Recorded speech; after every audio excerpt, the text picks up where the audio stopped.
We've seen knife crime become something pretty serious in the city. It's probably something that you saw, didn't see as a child, I'm guessing, in London, but then it got bigger. What are your thoughts on knife crime? Do you think we can make it better, or is it getting better, or how we can solve it?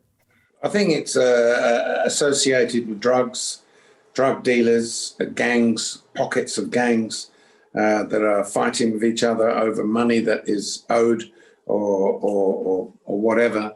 I think that's really it.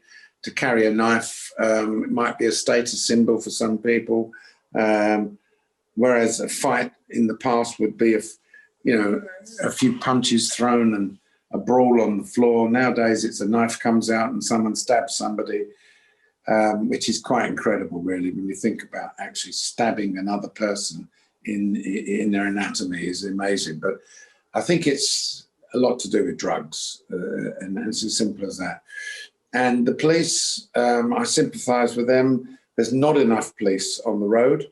And when I look at the other place that I live in for about 6 months of the year in Florida, the place is infested with all forms of police, right? You've got the marshal, you've got the sheriff, you've got the local Boca Raton police, you've got the Delray Beach police, you've got the Deerfield Beach police. All you ever see is thousands of police cars around, and within seconds, if something happens, they're there like a shot.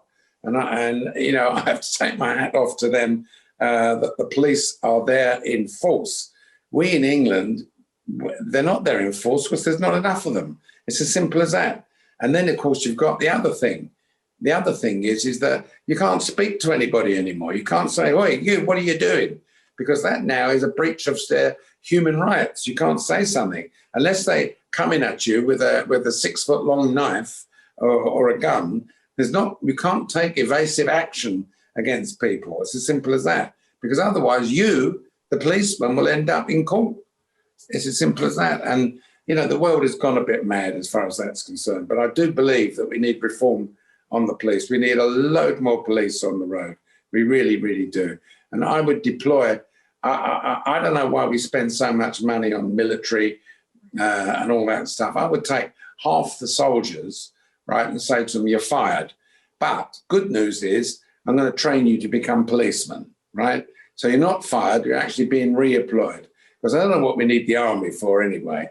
We're not going to go to war with anybody. And war is different this day and age, really.